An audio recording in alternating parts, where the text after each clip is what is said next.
आपको बाजार का आज का पूरा एक्शन बताएंगे, साथ ही अब अगले हफ्ते और खास तौर पर सोमवार के लिए क्या आपको स्ट्रैटेजी बनानी चाहिए ये भी बताएंगे।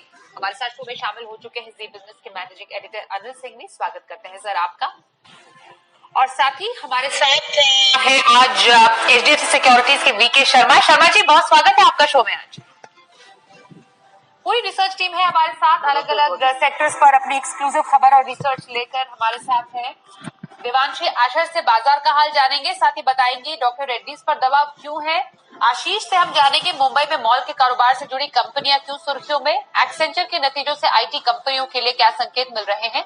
वरुण से जानेंगे क्रूड का हाल और साथ ही मानसी हमें बताएंगे अगले हफ्ते के क्या क्या अहम ट्रिगर हैं। बातचीत शुरू करें उससे पहले बाजार के कारोबार पर नजर डाल लेते हैं। 5 दिन की लगातार चल रही बिकवाली पर आज लग गया ब्रेक। सेंसेक्स करीब 650 पॉइंट आज भागा। निफ्टी में करीब 186 अंकों की तेजी देखी गई, मगर दिलचस्प बात यह है कि निफ्टी निचले स्तरों से करीब 400 पॉइंट चढ़ा। आज बैंक निफ्टी भी निचले स्तरों से करीब 800 पॉइंट चढ़ा। और अच्छी बात यह भी है कि इस तेजी में शॉर्ट कवरिंग से ज्यादा हाथ नई खरीद का था। मिड कैप और स्मॉल कैप शेयरों में भी अच्छी रिकवरी दिखी, मगर दिग्गजों के मुकाबले कुछ कम नहीं। एफआईआई के डेटा पर भी एक नजर डाल लेते हैं। आज विदेशी संस्थागत निवेशकों ने कैश मार्केट में 1418 करोड़ रुपए की आज खरीदारी की है। वहीं डीआईआई यानी घरेलू संस्थागत निवेशकों ने काफी दिनों बाद 559 करोड़ रुपए की आज खरीदारी की। आइए अब एडिटर्स टेक में अनिल जी से समझते हैं कि लगातार 5 दिनों की बिकवाली के बाद बाजार की शानदार रिकवरी की वजह क्या है। लगातार 5 दिनों से गिर रहे भारतीय बाजारों की कमजोरी पर आज ब्रेक भी लगा, गिरना बंद भी हुए और जबरदस्त यू टर्न भी लिया। वैसे तो आज का दिन भी फर्स्ट हाफ तो बेहद खराब था। दुनिया भर के बाजारों की कमजोरी के चलते निफ्टी 100 पॉइंट नीचे खुला और वहीं रुका नहीं, उसके बाद और गिरते गया। गिरते गिरते एक अहम लेवल पर पहुंचा जो था 14,350 का, और बैंक निफ्टी भी 33,300 के अहम लेवल के बेहद करीब पहुंचा। और वहां से जो रिकवरी और यू टर्न शुरू हुआ, जो रिकवरी आई काबिल तारीफ आप देख सकते हैं। और उसकी 2-3 बड़ी वजह थी। पहला तो एक कल के सेशन में वायदा कारोबार के हफ्ते की एक्सपायरी दिन एफआईआई की तरफ से दमदार खरीदारी के आंकड़ा है। दूसरा, ग्लोबल मार्केट और ज्यादा खराब हो नहीं रहे। तीसरा, बॉन्ड यील्ड थोड़े से बेहतर होते हुए दिखे। चौथा, डाउ फ्यूचर्स हरे निशान में ट्रेड कर रहे थे। और पांचवा ये कि लगातार 5 सेशन में ऊपरी स्टोर से लगभग 1000 पॉइंट निफ्टी गिर गया, तो गिरते थोड़ी रहेगा, थोड़ी रिकवरी भी तो आएगी ना। तो उसको देखते हुए शॉर्ट कवरिंग और फ्रेश खरीदारी होती दिखी। लोअर लेवल से निफ्टी लगभग 400 सवा 400 पॉइंट रिकवर हुआ, बैंक निफ्टी लगभग 1000 पॉइंट रिकवर हुआ और सेंसेक्स लगभग 1400-1500 पॉइंट रिकवर हुआ। तो ये दमदार रिकवरी आती दिखी। तो सुबह कुछ तस्वीर बिल्कुल अलग, एकदम नर्वस माहौल। शाम को दोपहर में क्लोजिंग बेहतरीन, 14,700 के ऊपर की निफ्टी की क्लोजिंग कॉन्फिडेंस बढ़ाने वाली, 34,000 के ऊपर की बैंक निफ्टी की क्लोजिंग कॉन्फिडेंस बढ़ाने वाली। तो ये कह सकते हैं कि 5 दिनों से पिछले फ्राइडे के मुकाबले इस फ्राइडे मूड माहौल बिल्कुल अलग। और पिछले 5 ट्रेडिंग सेशन में जो कुछ मार पड़ी है, जो कुछ करेक्शन हुआ, सारे स्टॉक्स चाहे वो दिग्गज हो, कैश मार्केट के हो, मिड कैप स्मॉल कैप, सब जगह जो कट लगा, मार पड़ी, उससे आज बड़ी रिलीफ रैली आती हुई दिखी है। और लोअर लेवल से एफआईआई की लौटती हुई खरीदारी के दम पर बाजार मजबूती के साथ दिन के हाईएस्ट पॉइंट के आसपास बंद होने में कामयाब रहे।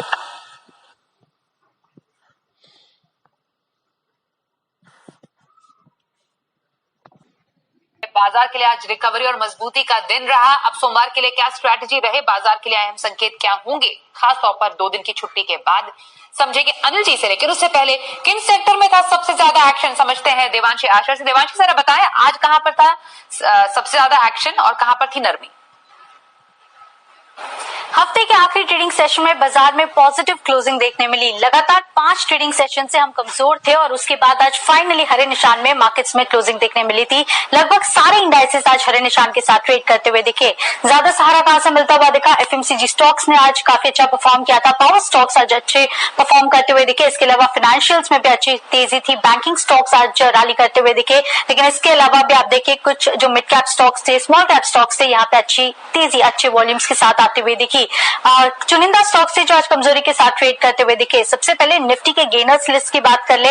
NTPC, HUL, Tata steel, UPL ये सारे स्टॉक्स टॉप गेनर्स की लिस्ट में शामिल हुए और वहीं L&T, कोल इंडिया, मारुति जैसे स्टॉक्स थे जो कि आज लाल निशान में बंद होते हुए दिखे।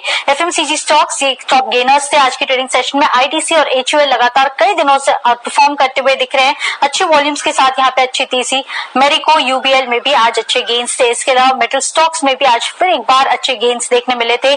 JSW steel, Tata steel, Hindalco, Hind copper जैसे स्टॉक्स थे जहां पे अच्छी खरीदारी देखने मिली। और फाइनेंशियल्स में भी आप देखिए कैनरा बैंक, IDBI बैंक, चोला इन्वेस्ट और M&M फाइनेंशियल्स में आज करीब 3% से लेकर 7% तक की तेजी थी। खबरों के चलते आज आरती ड्रग्स ये स्टॉक में जो बायबैक आता हुआ दिखा 1000 रुपए प्रति शेयर, उसके बाद दमदार गेन्स इस स्टॉक में आता हुआ दिखा। और आप देखिए अनिल जी ने आपको सुबह ही स्टॉक ऑफ द डे में रिकमेंड किया था। इसके अलावा इकरा जो कल ब्लॉक गेन्स होती हुई दिखी, फंड एक्शन हुआ इसके चलते गेन्स। लेकिन इसके अलावा PVR, फीनिक्स मिल्स और वेस्ट लाइफ में आज काफी दबाव के साथ ट्रेड होता हुआ दिखा। मॉल में एंट्री से पहले एंटीजन टेस्ट होगा, इसके चलते भी आज काफी प्रेशर कई स्टॉक्स में देखने मिला। इसके अलावा नई लिस्टिंग में आप देखिए जुबिलेंट इंग्रीविया आज लिस्ट हुआ और साथ ही ईज माई ट्रिप करीब 20% तक के गेन्स आज यहाँ पे भी देखने मिले थे। वायदा बाजार में चुनिंदा स्टॉक से जहाँ पे आज लाल निशान के साथ ट्रेड हुआ या आज शॉर्ट्स बनते हुए दिखे, मदरसन सुमी, नाल्को, टेक महिंद्रा जैसे स्टॉक्स थे। वैसे IT स्टॉक्स में भी आज अच्छे गेन्स थे, एसेंशियल के नतीजे आते हुए दिखे, इसके चलते भी IT स्टॉक्स आज काफी एक्शन में थे। इसके अलावा जहाँ पे सुपर हिट आपकी कमाई होती हुई दिखी, दमदार कमाई हुई आपकी ITC, HUL, Tata Motors, NHPC, Grasim, Tata power, Tata steel जैसे स्टॉक्स थे जो आज हमारे जितने भी एनालिस्ट थे, गेस्ट पैनल थे, उन्होंने आपको रेकमेंड किया और आज आपकी अच्छी कमाई होती हुई दिखी। इन ऑल आप देखिए आज कई दिनों के बाद हमने देखा फाइनली अच्छी क्लोजिंग आती हुई दिखी। जितने भी इंडाइसेस थे वो आज हरे निशान के साथ क्लोज होते हुए दिखे। अच्छी शॉर्ट कवरिंग बाजार में देखने मिली थी। बिल्कुल, जैसे देवांशी ने बोला काफी समय के बाद आज हमने बाजार में देखी अच्छी क्लोजिंग। तो ऐसे में शर्मा जी बाजार से अभी क्या एक्सपेक्ट करना चाहिए? आज के सेशन पर आपकी राय, आने वाले दिनों पर क्या व्यू आप रखेंगे? साथ ही सोमवार के लिए कौन सा इंट्राडे पिक आज आप सजेस्ट करेंगे दर्शकों को? साथ ही हम आपसे हफ्ते भर का नजरिया भी जानना चाहेंगे। जी सबसे पहले ये हम कह दें कि आज सुबह के जब शो में मैं था तो मेरा अपना व्यू था कि इस वक्त मार्केट बाउंस बैक करेगा और वही हुआ। एक कॉल भी दी थी निफ्टी की और वहां से करीब बताए हुए पॉइंट से 100 पॉइंट के निफ्टी के अंदर भी गेन हुए। ये तो हुई, ये बात जो हो चुकी उसको छोड़िए, आगे का कैसा लगता है? मैं समझता हूं कि एक तरफा मार्केट नहीं है, थोड़ा ऊपर थोड़ा नीचे। लेकिन अगर आप अपने शेयर में इन्वेस्टेड हैं जो अच्छे और खासकर मिड कैप्स, वो आउट परफॉर्म करेंगे। एक सेक्टर चुना जाए तो IT और थोड़े बहुत जो टेस्टिंग वाली कंपनियां वो अच्छा करेंगी। हफ्ते भर के लिए मिला जुला स्वरूप, लेकिन मार्केट यहां से ऊपर रहेगा। आज की डेट में अगर एक इंट्राडे स्टॉक कोई लेना हो कल के ट्रेड मतलब सोमवार के ट्रेड के लिए, तो मैं समझता हूं कि ग्रेसिम लिया जा सकता है। तो ग्रेसिम 1410 पे आज बंद हुआ है, वहां पे स्टॉप लॉस रखे 1380 का और आपका टारगेट रहेगा 1470। जैसे जैसे स्टॉक बढ़े स्टॉप लॉस ऊपर बढ़ेगा। वीकली या पोजिशनल ट्रेड अगर किसी को लेना हो तो वो कैनफिन होम्स में लगता है। यहाँ पे ये स्टॉक थोड़ा बड़ा है और 580 के लेवल पे क्लोज हुआ है, तो यहाँ पे ले 552 का रखे स्टॉप लॉस और 632 का रहेगा आपका टारगेट। तो ऑब्वियसली इसके साथ साथ स्टॉप लॉस भी आप रोजाना बढ़ाते जाएंगे, या आप टारगेट होगा या स्टॉप लॉस हो जाएगा बढ़ा हुआ जो आपको लॉस होने से बचाएगा। तो शर्मा जी की राय, एक दिन की खरीदारी ग्रासिम में करने की सलाह, इंट्राडे पिक है उनकी, पोजिशनल व्यू कैनफिन होम्स में रखने की सलाह दी है शर्मा जी ने। आगे बढ़ते हैं, अगली खबर का रुख कर लें। एक्सेंचर के नतीजों से पूरा IT सेक्टर है फोकस में। क्या है इसके और डिटेल्स? IT कंपनियों से दमदार Q4 की क्या उम्मीद है, समझते हैं हमारे सहयोगी कुशल से। जी, तो IT स्टॉक्स आज के सत्र में फोकस में रहे, क्योंकि अगर आप एक्सेंचर की बात करें जो दिग्गज IT कंपनी है, ग्लोबल जायंट है, वहां पर इनकी जो Q2 नंबर्स आए वो काफी बेहतरीन साइड पर आते हुए नजर आए। खासकर अगर आप इनकी आय ग्रोथ गाइडेंस देखें तो वो ये बढ़ाते हुए नजर आए, 4 to 6% से बढ़ाकर 6.5 से 8.5% किया। साथ ही जो इनके ऑपरेटिंग मार्जिन है वहां पर भी 20-30 बेसिस पॉइंट्स की बढ़त जो है हमें देखने को मिली और 15 to 15.1% की FY21 की गाइडेंस देते हुए नजर नजर आए। साथ ही अगर आप देखें तो ये नतीजों के बाद ये क्लियरली इंडिकेशंस मिल रहे हैं कि जो भारतीय आईटी कंपनियां हैं उनके जो चौथी तिमाही के नतीजे हैं जनवरी टू मार्च वाले, वो काफी बेहतरीन साइड पर होते हुए दिख सकते हैं, क्योंकि जिस तरह से डिजिटल कॉन्ट्रैक्ट्स में बढ़त मिली है उससे एक्सेंचर के नतीजों पर हमें क्लियर कट इंपैक्ट देखने को मिला है कि काफी बेहतरीन साइड पर आते हुए नजर आए हैं। इनफैक्ट यहाँ पर डिजिटल कॉन्ट्रैक्ट्स की अगर हम बात करें तो डिजिटल रेवेन्यू से एक्सेंचर का करीब 70% रेवेन्यू आता है, और भारतीय आईटी कंपनियों को देखें कंपैरेटिवली तो हैप्पीएस्ट माइंड यहाँ पर करीब 97-98% इनका रेवेन्यू आता है डिजिटल रेवेन्यू से। साथ ही अगर आप अन्य आईटी कंपनियों की भी बात करें तो करीब 40 से 50% रेवेन्यू काफी सारी दिग्गज आईटी कंपनियां जो है डिजिटल रेवेन्यू से ड्रॉ करती हैं। तो काफी क्लियर इंडिकेशंस है जिस तरह से ऑर्डर बुक विन इनको मिलती हुई दिखी एक्सेंचर को, कि आईटी कंपनियां खासकर भारतीय आईटी कंपनियां वहां पर काफी अच्छे इंडिकेशंस हमें अर्निंग्स में देखने को मिल सकते हैं। बिल्कुल, तो हमने ये आईटी कंपनियों पर पूरा एक ओवरव्यू समझ लिया। आगे बढ़ेंगे, डॉक्टर रेड्डीज का रुख कर लेते हैं। डॉक्टर रेड्डीज पर दबाव हमें देखने को मिला है, लगातार कमजोरी 5 दिन में लगभग 5% तक की कमजोरी हमें स्टॉक में दिखी है। आखिरकार दबाव की वजह क्या है, पूरी डिटेल हमें दे रही है हमारी सहयोगी देवांशी आशर। जी बिल्कुल, आप देखिए डॉक्टर रेड्डीज में लगातार कई दिनों से कमजोरी के साथ ही कारोबार होता हुआ दिख रहा है। आप इसी हफ्ते देखें तो करीब 6% तक की कमजोरी हमने स्टॉक में देखी है, लेकिन अगर आप इस महीने की बात करें तो करीब 12% तक की गिरावट हम देख चुके हैं, जबकि फार्मा स्टॉक्स में थोड़े से गेन्स है, तो ये थोड़ा अंडर परफॉर्म करता हुआ दिख रहा है। पिछले 2 महीने की बात करें 20% तक का करेक्शन ये स्टॉक बता चुका है। अब इसकी क्या वजह है? सबसे पहली वजह यह है कि जो स्पुतनिक वैक्सीन के लिए कंपनी ने करार किया था रशियन RDIF के साथ, उसमें अब डिलेज आते हुए दिख रहे हैं। इसको मंजूरी नहीं मिल रही है, भारतीय रेगुलेटर से भी मंजूरी नहीं मिल रही है, और इसी के चलते अब चिंता थोड़ी सी बढ़ती हुई दिख रही है। जो एनालिस्ट है वो मान के चल रहे थे कि इससे भी थोड़ी सी आय आती हुई दिखेगी, लेकिन अब चिंता बढ़ती हुई दिख रही है। दूसरी वजह यह भी है कि कंपनी पहले एक सोल डिस्ट्रीब्यूटर होने वाली थी, लेकिन अब हम देख रहे हैं कि स्ट्राइड्स के साथ भी RDIF ने करार किया है, जो कि सप्लाई करने के लिए है वैक्सीन। तो अब ये एक लौती कंपनी नहीं है जहां पे कंपनी वैक्सीनेशंस को सप्लाई करेगी। अब कई ऐसी कंपनीज है जिनसे कंपटीशन बढ़ता हुआ दिख रहा है, तो इसके चलते भी जो हमने पहले रैली देखी थी अब वो कम होती हुई दिखी है। दूसरी बड़ी वजह यह है कि जो कंपनी एक जेनरिक दवा लॉन्च करने वाली थी वेस्पा, उसमें हम देख रहे हैं थोड़ी सी रुकावट आती हुई दिख रही है। ताइवान से इस जेनरिक दवा का जो API है वो कम होता हुआ दिख रहा है, उसमें थोड़ी सी दिक्कतें आती हुई दिख रही हैं, और इसी के चलते जो प्रोडक्शन है वो थोड़ा सा कम हो गया है और दिक्कतें आती हुई दिख रही हैं, थोड़े से शॉर्टेजेस हैं। अब देखिए FY22 के लिए कंपनी का ये प्लान था कि US में कंपनी लॉन्च करने वाली थी, लेकिन अब हम देखेंगे इसमें भी डिलेज होते हुए दिखेंगी। एनालिस्ट ये मान के चल रहे थे कि आने वाले समय में इसके चलते जो EPS है वो करीब 4 से 6% तक बढ़ता हुआ दिखेगा, लेकिन क्योंकि अब ये डिलेज है इससे भी चिंता बढ़ती हुई दिख रही है, और इसके चलते जेफरीज ने FY22 के लिए अब देखिए जो इनका EPS का अनुमान है वो करीब 1% तक घटा दिया है। तो ये कुछ चिंताएं हैं जिसके चलते डॉक्टर रेड्डीज अब फिलहाल अंडर परफॉर्म करता हुआ दिख रहा है। हम देखेंगे कि थोड़े से आने वाले समय में नॉर्मलाइज होती है सिचुएशन, तब डॉक्टर रेड्डीज में थोड़े से गेन्स आते हुए दिखेंगे। तो देवांशी से हमने डॉक्टर रेड्डीज में कमजोरी की वजह जानी। अब अगले हफ्ते के जो अहम इवेंट्स है उस पर नजर डालना जरूरी है। मानसी हमारे साथ जो बता रही हैं अब कि अगले हफ्ते के बड़े ट्रिगर्स कौन से होने वाले हैं बाजार के लिए। जी बिल्कुल, देखिए आने वाला हफ्ता काफी एक्शन पैक रहने वाला है। कई सारे IPOs की लिस्टिंग भी होती हुई दिखेगी और कई सारे ट्रिगर्स भी होंगे जिन पर फोकस रखना होगा।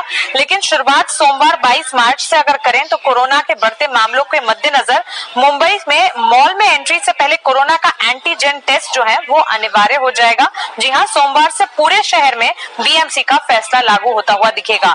इसके अलावा सोमवार के ही दिन BEML पर फोकस रखेगा। सरकारी हिस्सा खरीदने के लिए एक्सप्रेशन ऑफ इंटरेस्ट भेजने की ये अंतिम तारीख होगी।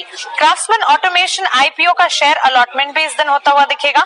23 मार्च लॉकडाउन को 1 साल पूरा हो जाएगा और कोरोना की स्थिति को मद्देनजर रखते हुए जो नेशन वाइड लॉकडाउन लगा था उसको 23 मार्च को ये पूरा होता हुआ 1 साल पूरा होता हुआ दिखेगा।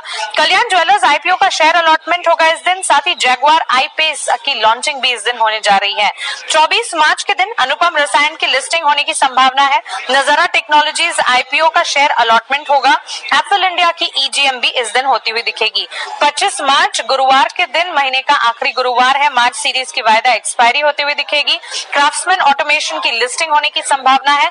लक्ष्मी ऑर्गेनिक की लिस्टिंग की भी संभावना है। वहीं बीपीसीएल वीडियो कॉन्फ्रेंसिंग के जरिए कंपनी ईजीएम करने जा रही है और टेक्समेको रेल एंड इंजीनियरिंग की भी वीडियो कॉन्फ्रेंसिंग के ही जरिए एक ईजीएम होती हुई दिखेगी। और अंत में 26 मार्च कल्याण ज्वेलर्स की लिस्टिंग होने की संभावना, थॉमस कुक की ईजीएम, और साथ ही 26 से 27 मार्च के बीच प्रधानमंत्री मोदी ढाका का दौरा करने वाले हैं, तो उनके इस दौरे पर और क्या कुछ निकल कर आता है उस पर भी नजर रहेगी।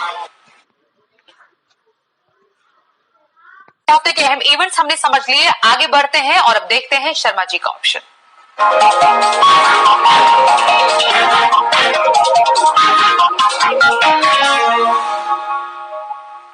एचडीएफसी सिक्योरिटीज के वीके शर्मा जी, सर बताइए अब सोमवार के लिए कौन सा आप ऑप्शन स्ट्रैटेजी आज सजेस्ट करेंगे? जी स्वाति जी, इस सेगमेंट के दर्शकों को विशेष नमस्कार।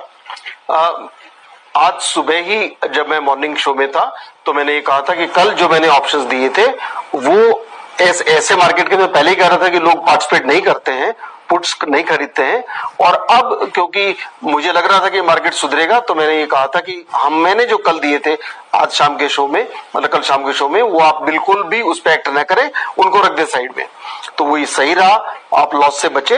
और अच्छी बात यह है कि आज भी जो 2 स्टॉक लेकर आया हूं वो दोनों ही स्टॉक ऐसे हैं मार्केट के साथ साथ जो नीचे से इतनी सेलिंग के बाद वापस बढ़े हैं। तो सबसे पहले टाटा स्टील, जहां पे 750 की कॉल मैं सलाह दे रहा हूं कि आप 7 रुपए पे लें, 3.5 रुपए का इसका स्टॉप लॉस रखें और आपका जो टारगेट रहेगा टाटा स्टील के ऑप्शन के लिए वो है 14 रुपए। अल्ट्राटेक दूसरी तरफ 6700 की कॉल 97 रुपए पे ले, स्टॉप लॉस रखे 50 रुपए का और 180 का आपका रहेगा टारगेट। ये दोनों ही ऑप्शंस आपको कॉल ऑप्शन है और दोनों ही आपको लेने हैं मार्च सीरीज के, यानी वो सीरीज जो थर्सडे को गुरुवार को समाप्त हो जाएगी। तो तब तक आप इसको होल्ड कर सकते हैं। और अगर स्टॉप लॉस तो ऑब्वियसली हमेशा रिमाइंड करूंगा, उसको लगातार बढ़ाते रहिए। इस सेगमेंट के दर्शकों को विशेष नमस्ते। आइए अब शो में समझते हैं कि सोमवार को बाजार पर क्या आपको बनानी चाहिए स्ट्रैटेजी। बाजार के लिए अहम संकेत बता रहे हैं अनिल सर। जहां तक सोमवार के बाजारों का सवाल है, अमेरिका में एक शांत सीमित दायरे का कारोबार होगा, ऐसी उम्मीद डाउ फ्यूचर्स से हमें थी, क्योंकि पूरे दिन भर आज डाउ फ्यूचर्स बेहद सीमित दायरे में कारोबार करते हुए दिखे, 40-50 पॉइंट ऊपर, बस कोई ज्यादा उछाल नहीं, गिरावट भी नहीं। तो ऐसे में अमेरिका में कैसा ट्रेडिंग सेशन एग्जैक्टली होगा यह अंदाजा लगाना मुश्किल है। तो वो तो रहेगा ही फोकस पे कि अमेरिका में क्या कुछ होता है, डाउ फ्यूचर्स सोमवार सुबह कैसे मिलते हैं, लेकिन उससे ज्यादा अहमियत जिसके दम पर आज रिकवरी हुई है वो है एफआईएस की लौटती हुई खरीदारी। एफआईएस की इंडेक्स में लॉन्ग पोजीशन काफी निचले स्तरों पर आ गई है, 60% के नीचे है। आज फिर से जिस तरह की रिकवरी और खरीदारी हुई, पूरी संभावना है कि अच्छे आंकड़े एफआईएस के भी आए। ट्रेडर्स ने भी अपने शॉर्ट्स काटे हैं,